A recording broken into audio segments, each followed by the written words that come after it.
Hi guys, it's Carrie with Rockin G Farm. Well, today it is a glorious sunny day. We have some sun and the weather is, the dogs are fighting each other. It's probably, I would say, close to 70 degrees out here today on the farm. So I am going to dig some seats.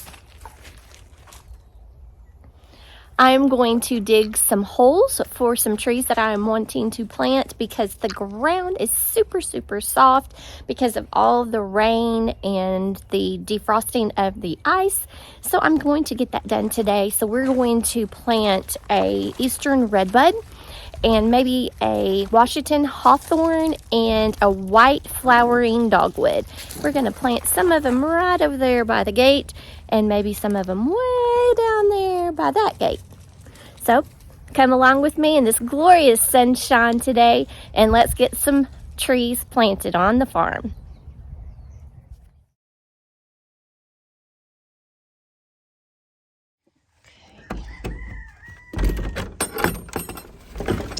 I think there's all that. Oh, yep. Here is my shovel. And we are going to go this way.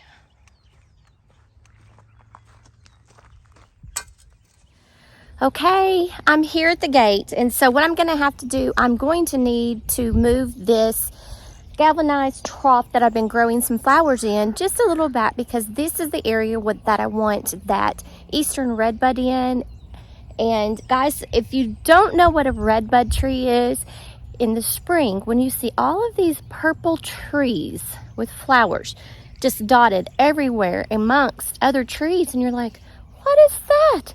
That is an eastern redbud or a redbud.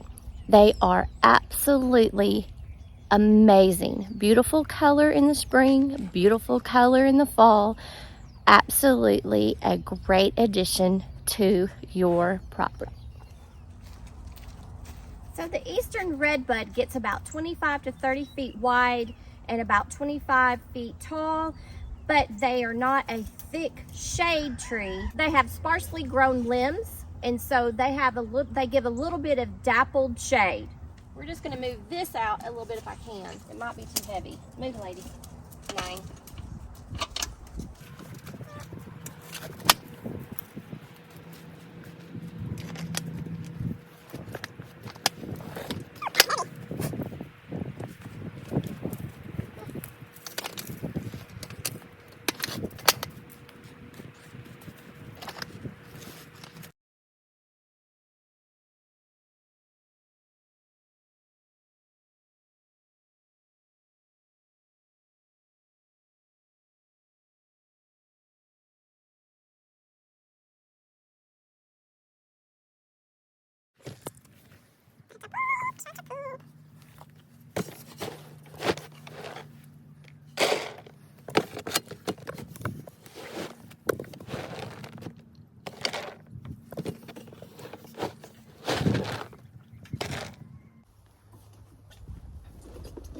Come on, lady. Come. Lady, come.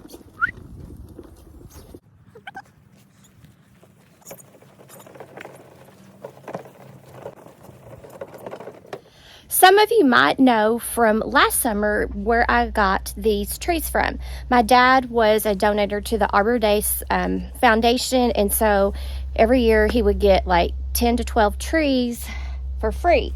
Well, I ended up with my dad's trees, and they were literally, when they came in, they literally looked like this with a bunch of roots on them. And I was thinking, oh, this ain't gonna work. Look at this. That crepe myrtle, in one summer, I'm 5'1", and it is over me.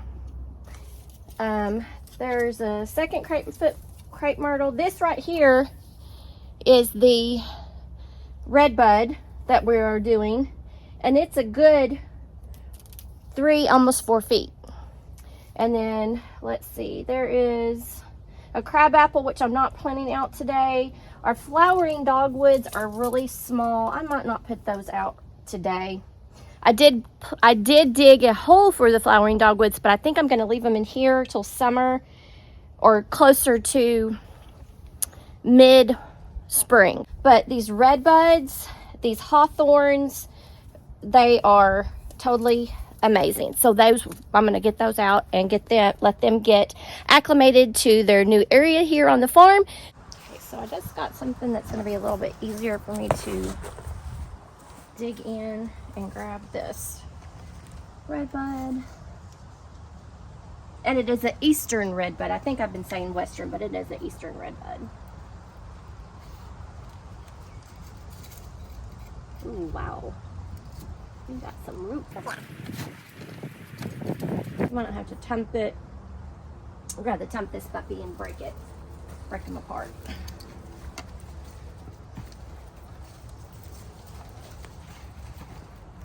Oh well, that ain't gonna work. Nope. Oh wow, their roots are growing into the ground.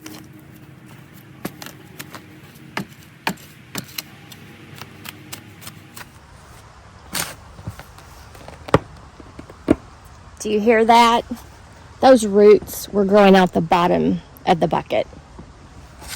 Had no idea that they would do that in one season. Oh my goodness.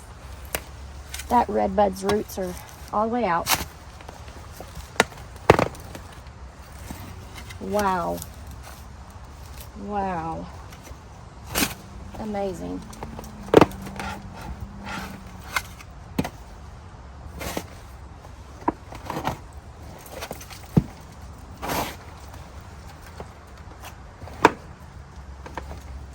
Wow.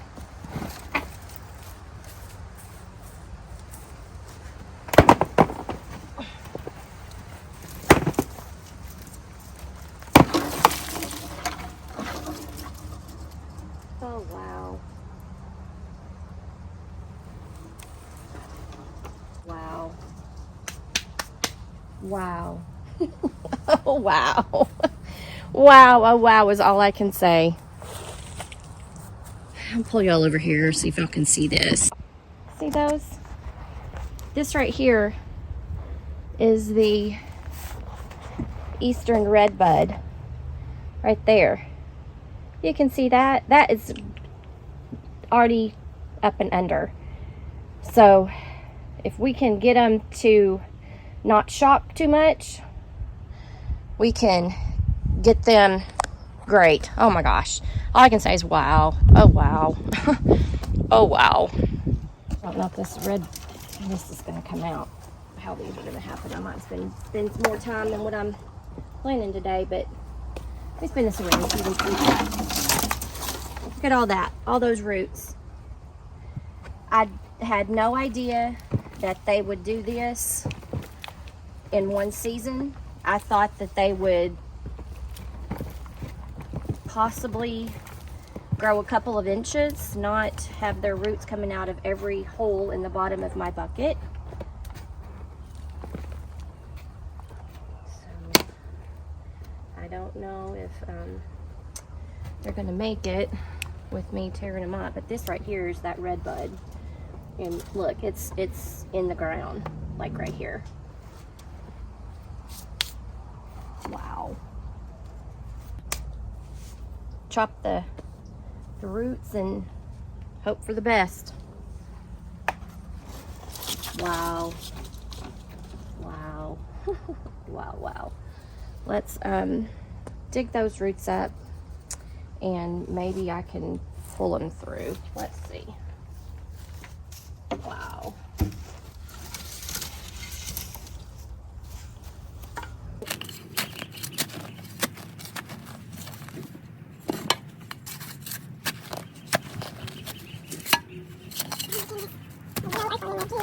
Root off because it's like deep in the ground. Okay, so there's that red bud and that one. That's all I can say is wow, wow.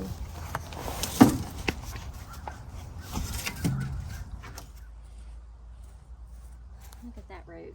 Look at them. Wow. Okay, let's try to get these trees out of this bucket.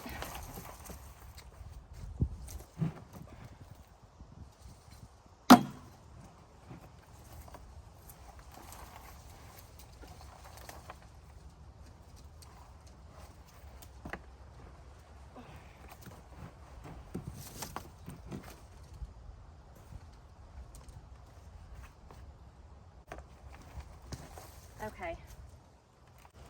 Here's a crab apple. We'll just have to go find a place for these trees. I want this one. Oh my gosh, that's not gonna come through.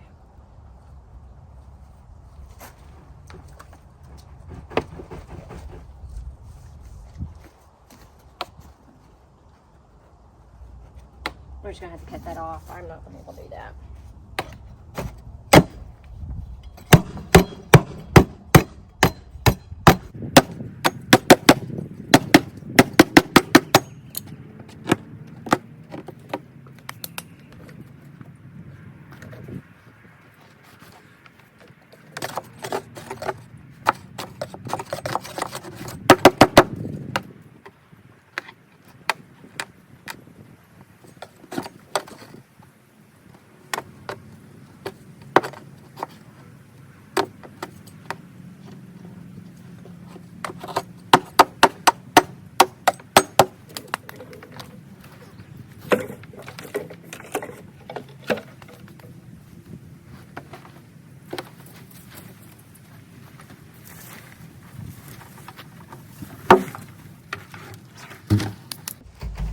Look at that root system.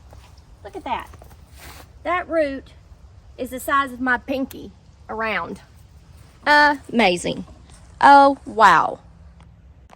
Look at that root systems from all those trees.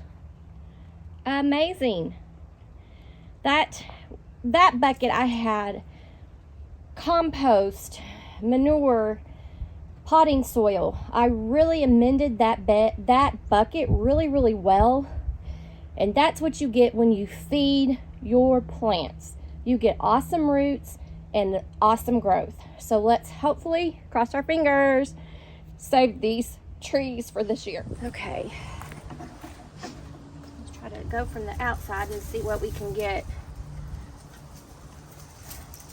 done here.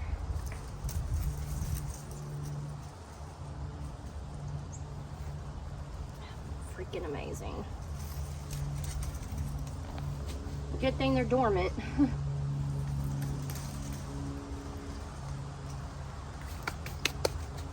Now I'm not going to try to cut any more of the roots. I'm just going to try to get some of the soil away from the roots so I can pull them out. Well, this is just one entwined root ball.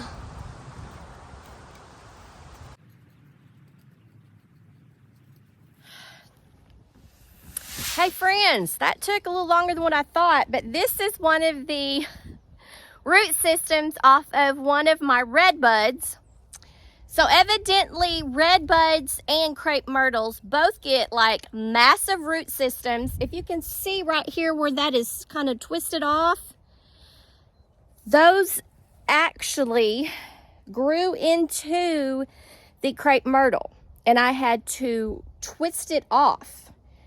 So I hope I don't get any kind of bacteria in there from that damaged part, but whew. Let me show you the roots on that crepe myrtle that it was connected to. So here is the root ball of that one crepe myrtle, guys, and this was just a stick. Like this stick right here, that's about how big that crepe myrtle was. See what happens when you feed your plants properly? They grow. Not just, I got a stick in my mouth. I got a stick in my mouth. So anyway, we're going to put the crepe myrtle somewhere. We're going to put the two redbuds somewhere. And the little bitty white flowering dogwoods are really tiny. I'm going to have to think about how I'm going to cage those up or else the animals will really get them. But I've got all of these down here. This one here is one of another crepe myrtle. That one's, yeah. So let's go get these in the ground before they start drying out. Okay, let's do that.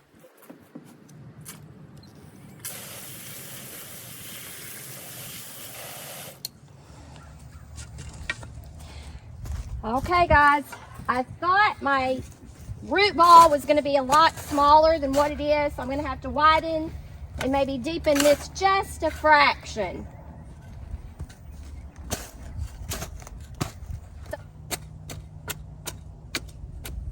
Okay, what I'm doing now, I'm just chopping up some of that clay soil so that I can mix it in with some of the original soil and some of the rabbit droppings that I have. This way.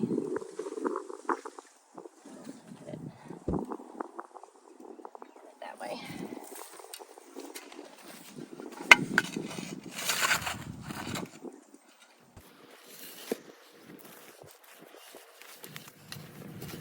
In there. Now, rabbit droppings is the only animal dropping that can go straight from being pooped straight onto any of your garden. It will not burn your garden. You always want to make sure your soil is mixed in with the new amendments that you added so that the roots won't come to a new type of soil that they don't know and go, ah, I don't know that, and stop growing, and then they'll just start going in a circle.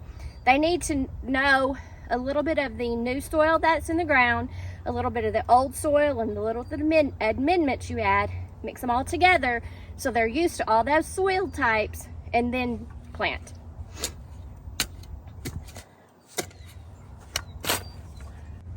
Now I'm just going to plant it. And I'm not going to plant it any deeper than what the roots were originally because I don't want to drown my tree. I'm going to find out which way I want it to face. And I'm thinking I don't want it to be really up in this fence, so I am going to place it that way. I might place it just a little bit that way so it doesn't go into the gate when it gets bigger. And I think I'm going to plant this just a little bit taller so it's not down like that, and kind of give it more of an upright feel or trajectory, I should say.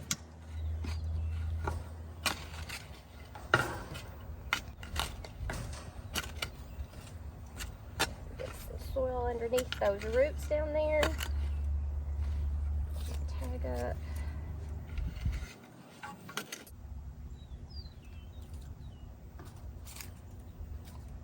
I am going to press it down because there was some holes underneath those roots, to kind of compact that down a little bit.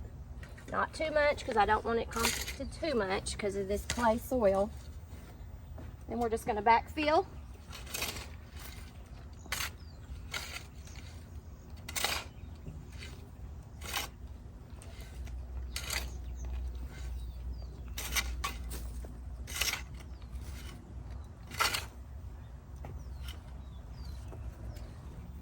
Pull up my tag so I'll know what this is. And I believe that is pretty much it. I'm going to make sure that there's no divots in the ground, so there's not going to be any water pockets that sit above the tree.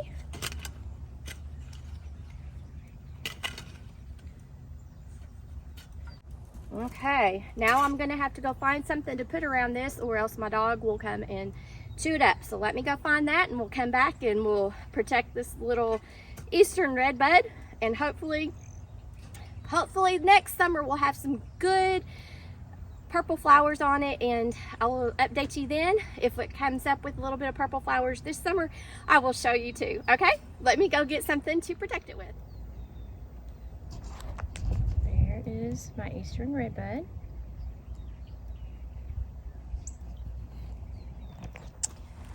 And so I've got these little stake things that I got from the Dollar Tree. Now, they're not going to keep her from getting in there, but hopefully it will remind her that she doesn't need to be there and around my trees.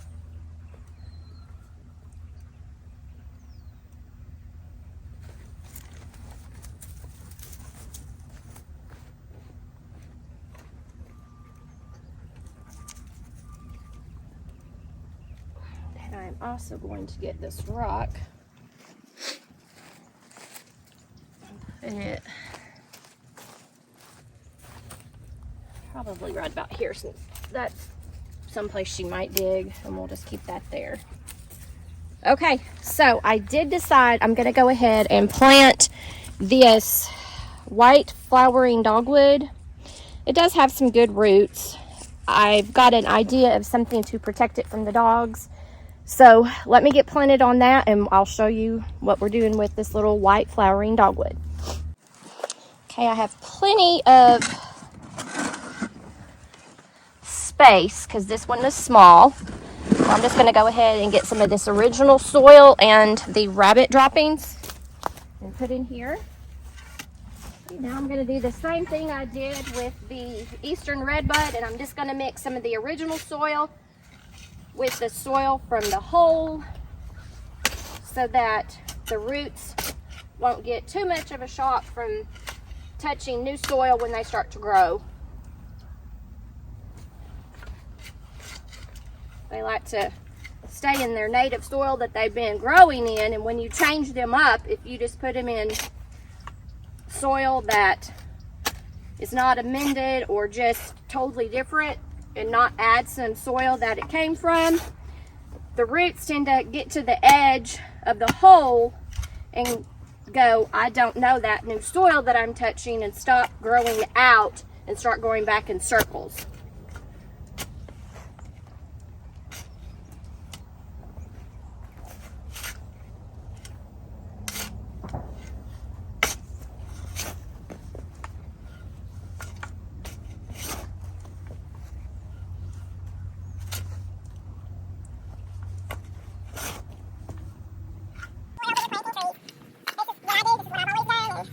This tends to be how my trees grow better.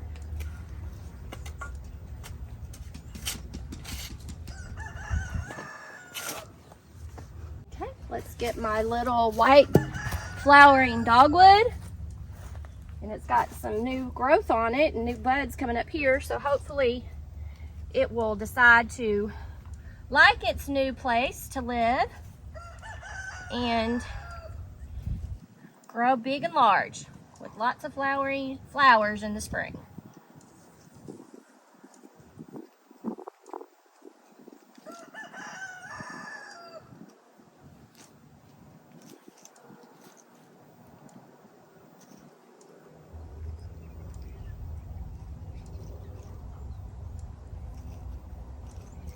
Now I did have a root right on the edge, and so I pulled it up a little bit and then sunk it back down just to make sure that that root was covered.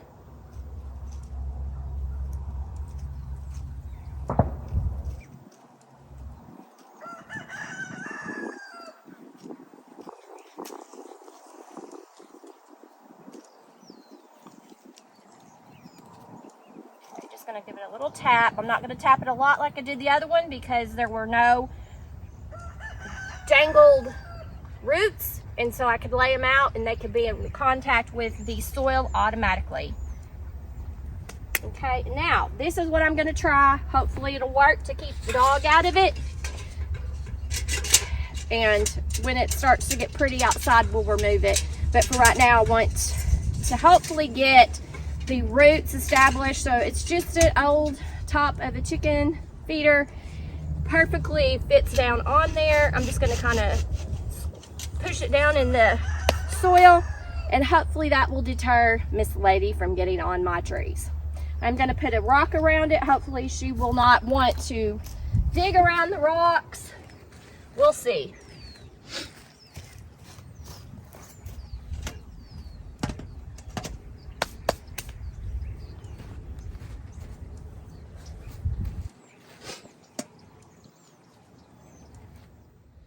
White flowering dogwood. You can see it's got some buds on there. Hopefully it will like its new spot here by the gate, along with the eastern redbud, which this is one of my absolute favorite trees. Beautiful purple flowers in the spring, red leaves in the fall. Absolutely beautiful.